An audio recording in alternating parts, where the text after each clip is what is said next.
sahabat-sahabat Ansor, Banser, dan seluruh kader Ansor Banser dimanapun Anda berada. Alhamdulillah hari ini kita masih berjumpa dalam Bincang Ramadan edisi 1443 Hijriah ya Gus ya. Dan kali ini kita ditemani oleh sosok yang luar biasa, Sohibul Karomah wal Fadilah was Sa'adah. Dilanjutkan sendiri karena beliau ini luar biasa. Kita yang penting jangan Allah yarham ya. Itu konotasinya sudah berbeda. Iya Gus, meskipun secara makna nggak ada masalah ya, sebetulnya. Secara makna saya sangat terima, tapi kalau secara tradisi yang ada itu bahaya itu. Oke, saya paham itu. Oke, pemirsa, kali ini kita bersama dengan Gus Mamat, Gus Muhammad Ubaidil Khadir. Beliau adalah putra dari almarhum Allah yarham, ini Allah yarham ya, Sibah Kiai Ibnu Sahil. Dan sekarang ini beliau menjabat sebagai Ketua Rijalul Ansor, pimpinan anak cabang Gerakan Pemuda Ansor Kecamatan Melongo. Ini suatu jabatan yang prestisius ya, sahabat-sahabat semuanya, karena dengan begitu dia bisa tebar pesona kemana-mana. Alhamdulillah. Sehat Gus? Alhamdulillah. Puasa? Semua. Masih puasa ya? Ini dikuat-kuatkan. Karena menyesuaikan dengan kondisi yang ada ya. Iya. Sudah 1 tahun nggak pernah puasa, sekarang puasa jadi ya rada kaget begitu. Penyesuaian ya, penyesuaian. Jadi agak jangan lupa. Mungkin Gus, pengalaman pertama pengalaman pertama awal puasa ini juga bisa menjadi kita rodok bingung. Mungkin kita tadi pagi masih buat kopi. Iya. Itu loh yang harus disesuaikan itu di situ. Kalau cuman buat kopi sih lumayan ya. Tapi kalau yang lain itu loh. Apa Gus? Wah, itu yang lain itu yang bahaya itu. Kalau mungkin kayak teman-teman kita yang kayak ada kameramen, ada Mas Robit ataupun Kang Mahbub itu belum tahu yang itu. Oke. Tapi kalau yang ini mungkin banyak kader Ansor yang belum menikah. Iya, alhamdulillah itu. Kita sensor saja, Gus. Iya, gitu ya. Itu kan nggak apa-apa. Kita skip aja ya, Gus. Kameramennya juga jomblo masalah ini. Iku delok. Oke. Tema kali ini, pemirsa, sahabat-sahabat semuanya, kita akan membahas tentang perbedaan, Gus. Oh, gitu ya. Jadi bangsa Indonesia itu kan diciptakan dan ditakdirkan oleh Allah Subhanahu wa taala menjadi bangsa yang majemuk gitu kan. Alhamdulillah. Banyak suku, banyak budaya, banyak agama, banyak ras dan semuanya berbeda. Iya. Bahkan warna kulit saja bisa berbeda begitu. Sehingga kita perlu membahas ini. Misal saya putih, sampean hitam. Ya, saya cakep, sampean ini kira-kira kalau misalnya gitu. Sudah masuk rasis. Enggak, ini kan bisa diedit pemirsa ya. Itu kan perumpamaan. Perumpamaan itu belum mesti terjadi. Ya, oke.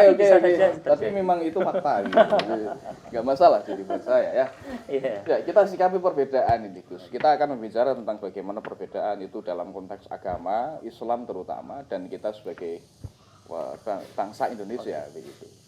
Nanti kita akan memutar sedikit tentang bagaimana perbedaan dalam konsep Al-Qur'an, dalam konsep hadis. Dulu Rasulullah juga menyikapi perbedaannya bagaimana begitu, Gus. Oke, yang pertama, Gus. Menurut jenengan kira-kira bagaimana sih, Gus, menyikapi perbedaan terutama dalam konteks Indonesia itu, Gus? Iya.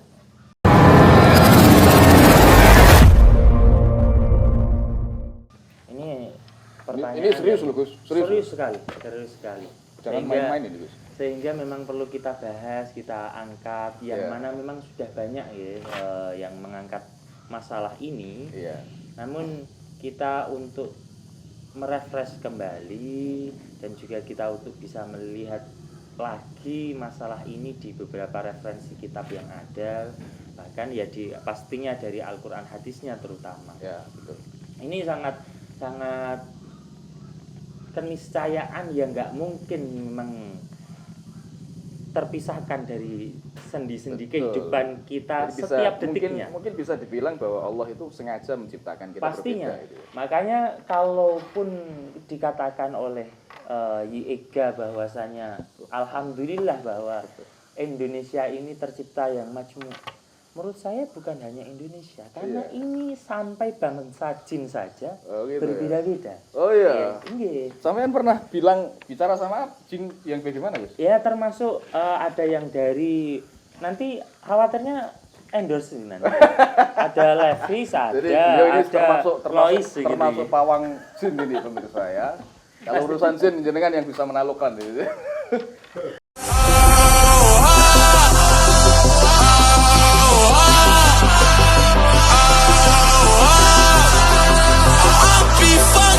If you can be right, I do the same thing. I told you that I'll never.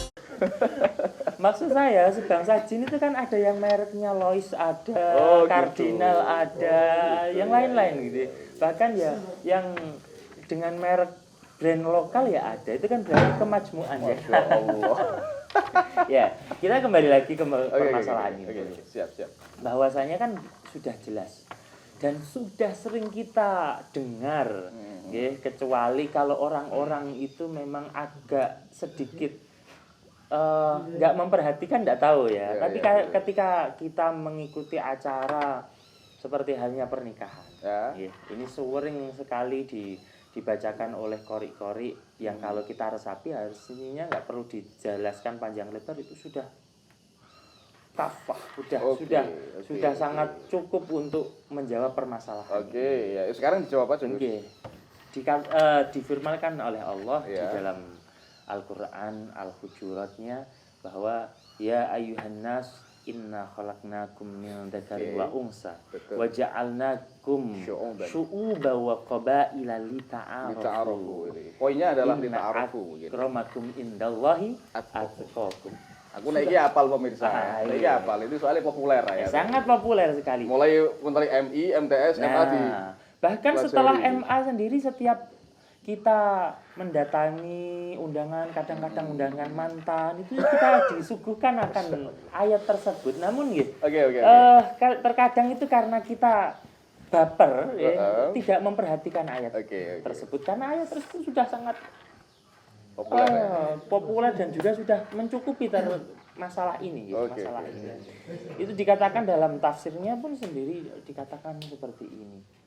Bahkan seharusnya kita memahami. Ini kita artikan dahulu, bahwasanya Allah Subhanahu wa taala menciptakan di antara kita, bahwasanya diciptakannya gender perempuan dan juga lelaki. Dzakarin wa unsa itu tadi. Dzakarin wa unsa, dan juga diciptakan bergolongan-golongan yang berbeda, bersuku-suku, berbangsa, dan berbagai macam perbedaan yang ada. Namun ada tujuannya. Lita'arafu, untuk saling mengenal, untuk saling memahami, untuk saling melengkapi. Karena dengan kita mengenal, pastinya kita mulai bisa melengkapi satu dengan yang lainnya. Dari yang perempuan bisa melengkapi keperjakaan seorang lelaki. Begitu Kang Mahbub, catat ya. Begitu pula dari perjakanya bisa melengkapi keperawanan. Masya Allah. Seorang gadis-gadis yang ada. Apa? Regos janda. Misal pun janda. Oke.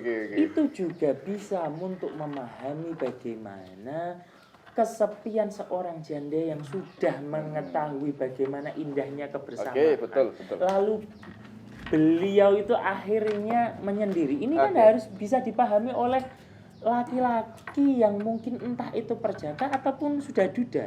Ini juga harus lita'arafu, untuk memahami, untuk melengkapi, untuk bagaimana mencari jalan keluar dari perbedaan.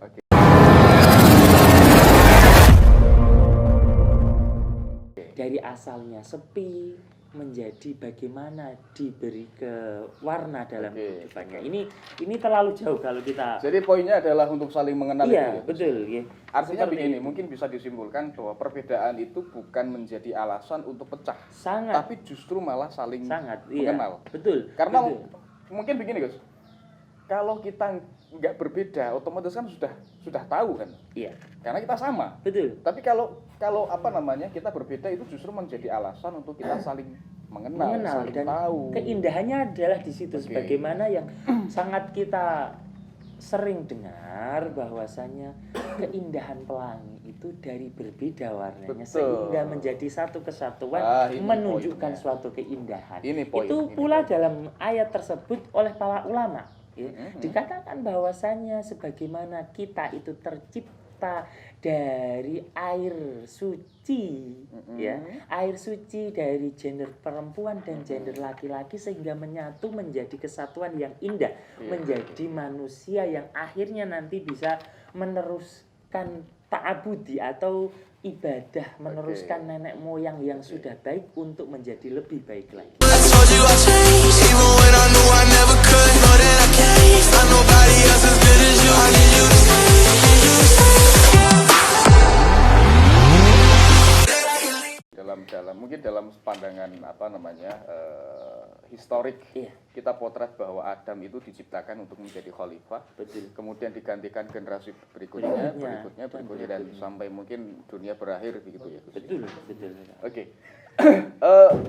Bagaimana Gus? Kita sekarang kan melihat bahwa banyak sekali orang-orang yang mengatasnamakan agama, terus kemudian hanya melihat perbedaan itu justru malah menciptakan sebuah kegaduhan, menciptakan sebuah kerusakan. Kamu berbeda, kamu nggak sama dengan saya, maka kamu halal darahnya misalnya. Dengan istilah-istilah yang mungkin disebut dengan istilah kafir atau bagaimana. Itu kira-kira menurut jenengan dalam konteks Indonesia dan Islam memandangnya seperti apa, Gus? Perbedaan agama, perbedaan keyakinan, sampai menimbulkan perpecahan. Begitu. Pada dasarnya kalau sudah kita tahu dengan ayat tersebut, itu dalam masalah ayat ini tidak menentukan bentuk perbedaan tertentu. Namun global sekali. Karena memang apapun perbedaannya dalam masalah ini, makanya para mufassir menerangkan itu adalah bagaimana terciptanya manusia dari dua gender yang berbeda sehingga menjadi suatu keindahan. Suatu keindahan yang mana keindahan tersebut pada dasarnya awalnya pasti fitrah. Karena kullu maulidin yuladu alal fitrah. Pastinya dalam kesucian. Namun nanti di perjalanannya masing-masing mereka menentukan jalan, ada yang menjadi jalan yang benar dan ada jalan yang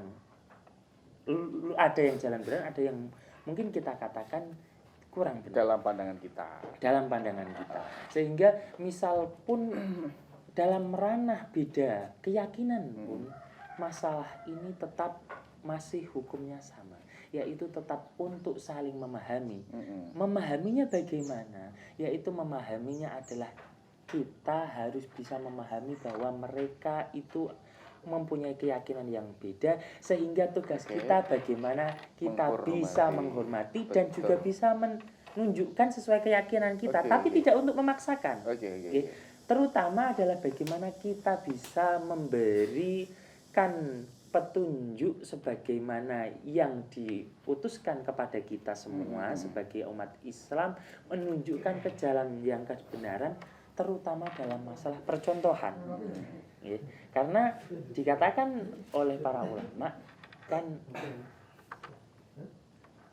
lisanul hal al-antaku min lisanil maqal, bahwasanya contoh itu lebih kuat, lebih mengena kepada orang lain daripada hanya sebatas orasi belaka.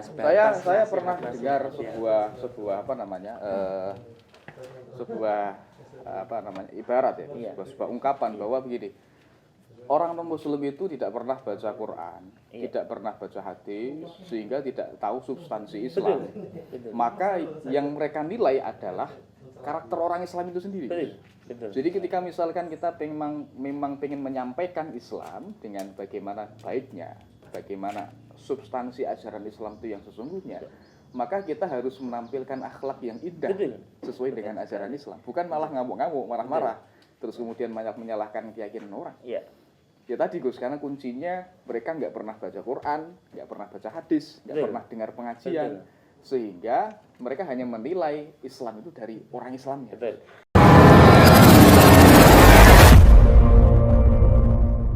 Sehingga memang dari keterangan yang ada itu bahwa kita harusnya bisa memahami, tidak untuk memaksakan. Karena Rasulullah sendiri pun itu tidak dalam ranah bisa menentukan hasil dari seseorang.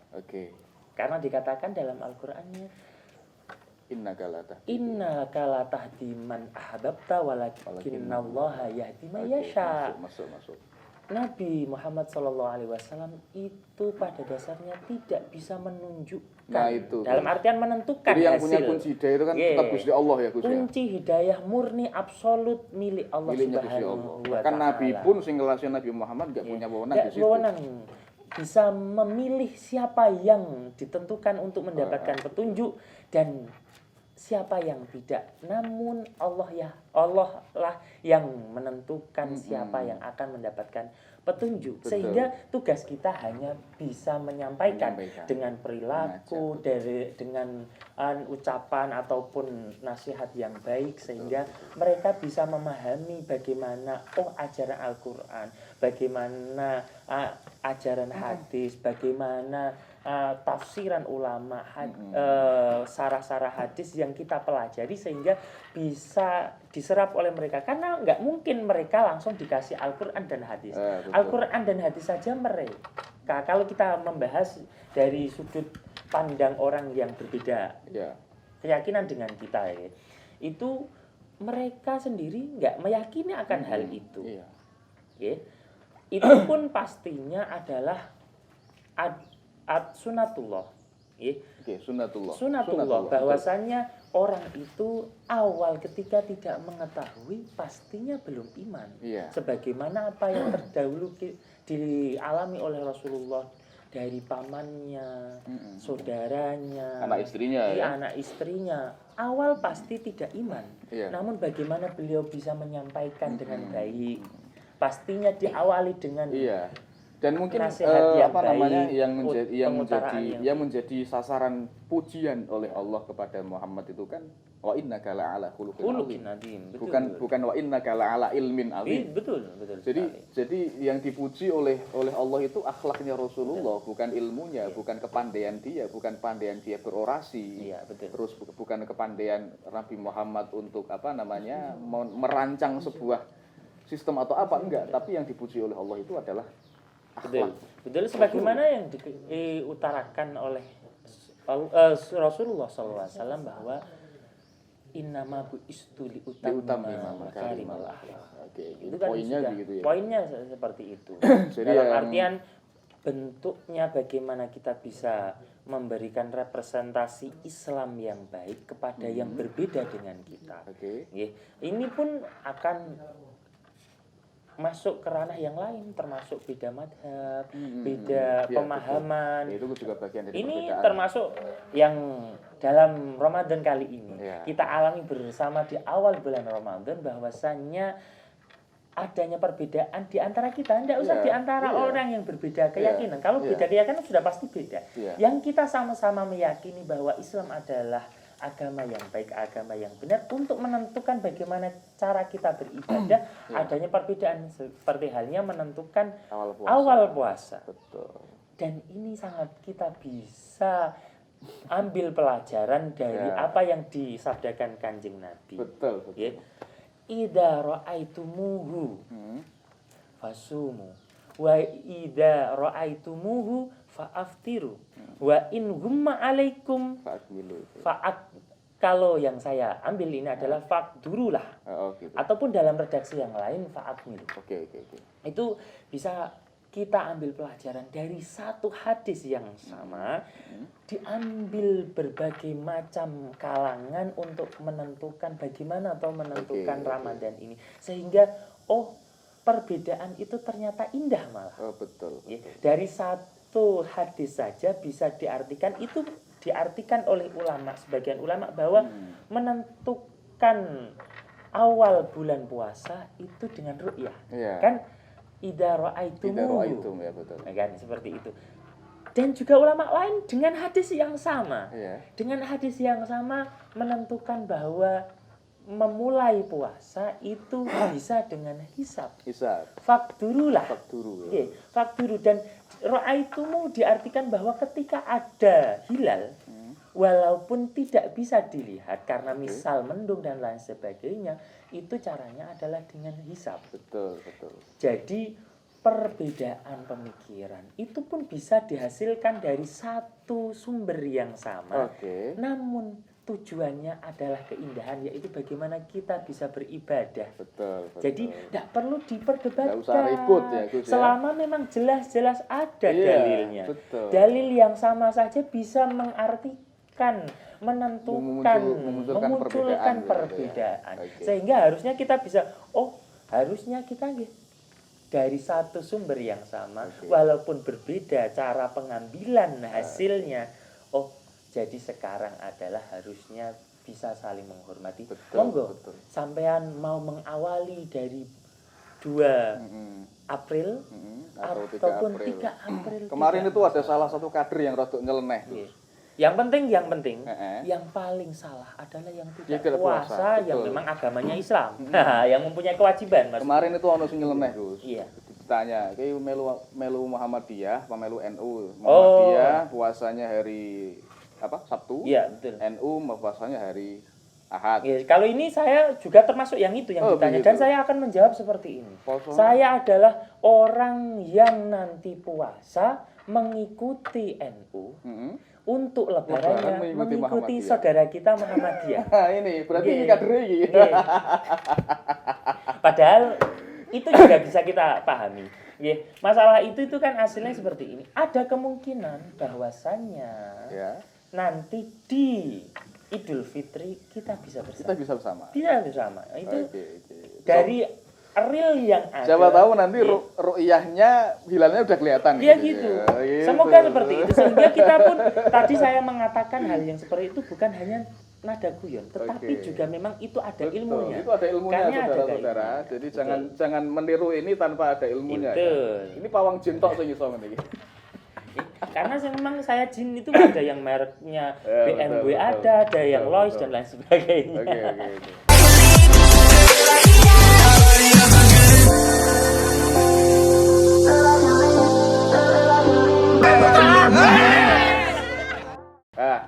Itu jadi terima kasih Gus, kira-kira cukup ini. Alhamdulillah. Jadi pemirsa semuanya, perbedaan itu adalah sunnatullah yang pertama ya Gus. Karena memang Allah sendiri sudah mendesain kita berbeda. Jadi tidak perlu ribut, tidak perlu dipaksakan untuk sama begitu. Bahkan ketika kalau kita paksakan sama, itu pastinya adalah suatu yang menyalahi sunnatullah, menyalahi kehendak Tuhan. Efeknya begitu pun jadi berapi. Contohnya tadi dari ayat yang sama tadi yang kita bahas adalah dakarin wa unsa. Lah kalau misal kita buat dakarin wa dakarin, wah berat ini. Nanti malah akan jadi pedang-pedangan. Betul.